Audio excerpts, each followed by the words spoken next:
And I'm back again. Kitty Awado here, aka the Conscious Ruster, also known as Chef Kitty. I just want to take a moment here to say thank you to all of those in our LIB family, Living in Black family, for all of your efforts over these years of helping us to bring critical messages regarding health, prosperity, cultural understanding. We talked about world politics. We've talked about a number of things. And now we have to move up to a new level. I know there has been an ongoing debate, and still, unfortunately, I wish I could say it's decided whether or not we will be able to continue our Living in Black.com networks as well as LIB Radio and LIB TV for the foreseeable future. Yes, things are changing. They're changing very rapidly, and I appreciate and admire all of those of you who say, hey, listen, no, it is so important. It is so important. Today is June the 20th. It is the first day of the summer season, the summer solstice. According to the ancients, this is one of the most important days of the year as they ruled their civilization with this very strong cosmological components relegated to the movements of the sun, the movements of the moon, solar and lunar calendars figured very, very important. So therefore, the summer solstice was a time of anticipation of great beginnings, of the seasonal change. The days have been growing longer, longer, longer, and now they will remain equal day and night hours and then begin to shift again. And we ask ourselves, how do I move with the seasons? This could be manifesting with the foods we eat.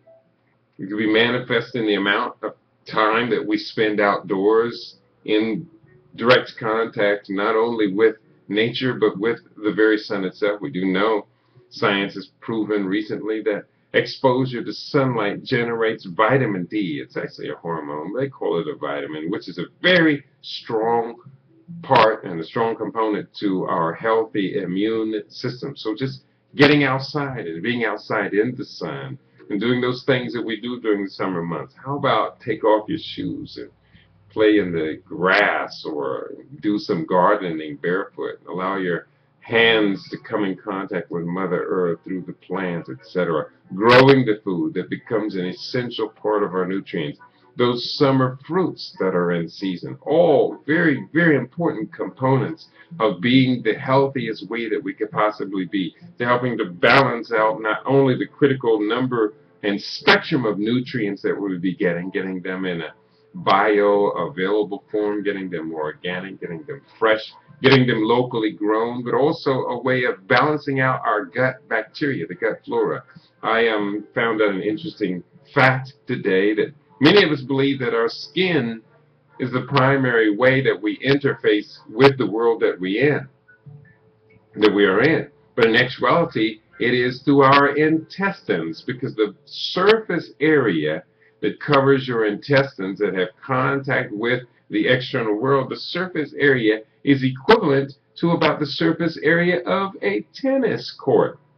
So therefore, there is much more surface area in your intestines, and we do know that your intestines are constantly absorbing nutrition, and the nutrition is a direct reflection of the environment that you're in, and of the way that you manage this environment for your optimization.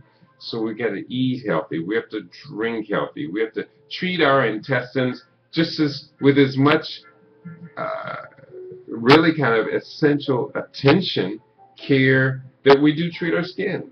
Many people spend a lot of time treating their skin, um, buffing and scuffing and all kind of treatments to maintain integrity of the skin and to look beautiful. But I tell you, you would be much better off if you invested an equivalent or greater amount of time dealing with your intestinal integrity. I cannot overemphasize that point. And so, therefore, we do eat living food. We do eat superfoods. We eat their foods in the most unprocessed state possible, which includes not cooking if possible. Do not cook the foods. Of course, if you're eating any meat products, you're going to have to cook the foods because they are so laden with parasites and dangerous pathogenic bacteria, including multiple resistant strains of different bacteria. So we're going to do a better job. I don't want to underemphasize the changing of the seasons. Now that summer is here, many people are going to be in high stress position, especially with the economy being as it is, and so many summer employees now coming in to compete in the workforce is not going to make it much easier. So do what you can to interface yourself with people of goodwill, people of like mind. Find ways to save money together, to pool resources together, to everybody pull a little bit of the part, do it in a partnership, a little bit of the weight, do it in a partnership, and realize just how much gets done. It's a time for us to believe in our own individual and, better yet, collective capabilities. And so this is just a brief message saying, think about all the good things. Think about all the right things. Think about all the skills and talents and resources that you have truly been blessed with, and find ways of bringing those together, come together. Can we arrange to have feasts together? Are we having a dinner this week to celebrate the summer solstice? We should be. Are we having potluck dinners, vegetarian gatherings, raw food gatherings, and meetups? We should be engaged in those. We should be with people. Are you a part of an investment club or a economics or business research organization or group? Should be. We got to do everything we can. And another very strong point is land. We must consider that the process of moving from urban agricultural-based societies to these large overpopulated megapolises or metropolises has put us in a dangerous and precarious position. Land is one thing that is not constantly being replenished by nature. Plants are being replenished, water being replenished, many other things being replenished, even though some of them are stressed right now. But land is something that is somewhat fixed. And so we got to get access to land, especially when we see one of the latest developments to occur here is the onset now of cyber wars between nations. And this could develop to be as great a threat to human existence as was the long-sustained threat of nuclear warfare. And I don't want to underestimate that these cyber wars pose big threats. What if the natural gas, the electricity, the water to your city were disrupted because of cyber warfare? What if all of our communications, telecommunications, access to the internet and or television and or radio were interrupted because of cyber warfare attacks? What if some of the key systems that are necessary in a city to maintain health, such as healthcare systems and or hospitals, such as command and control between law enforcement agencies? What if access to information on university campuses were disrupted because of cyber warfare? The warning has been put out. One of the greatest things that we could do to prepare ourselves for this inevitability is to begin to disengage from the matrix already. So therefore, get access to, or if your family has access to, develop this rural land. Put some food on the land. Put some fruit trees. Put some nut trees on the land. Make sure that the land is properly fenced off and controlled.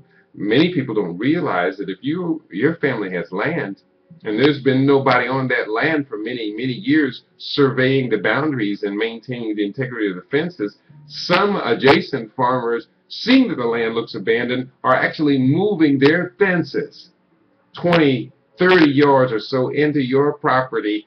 And if that persists for a generation or so, they can then go in and make the claim, no, that's our land. That's been our land for years, for generations. We can prove it. Well, we can't allow this to continue to happen.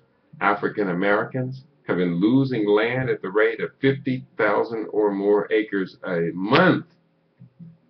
because of neglect on the part of African Americans to maintain this land in the family and to give that land a sense of purpose, a sense of definition.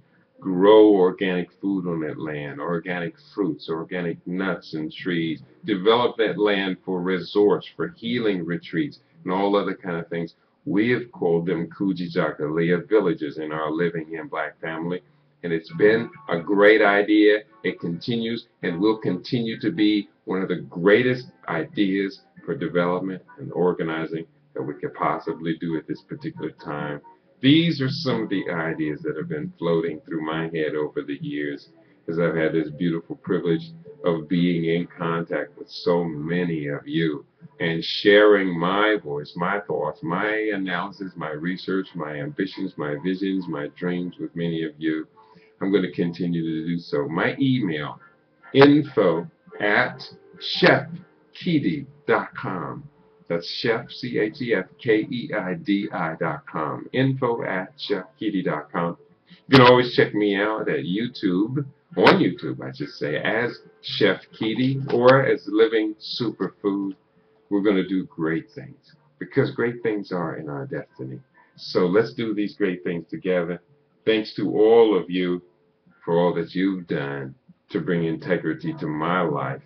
I'm going to do all I can do to continue to build, to share, to grow, to dream, to network with, to be in all aspects of being here with you, for you, beside you, in front of you, behind you, in your proximity, in your presence. That's what people who genuinely do care for each other. That's what we do for each other. We elevate, we inspire, we collaborate, and we celebrate this beautiful life we've been given. Chef Keidi, aka the Conscious Rasta, also known as Keidi Awadu, saying greetings to each and every one of you. Thanks for allowing me to share this moment.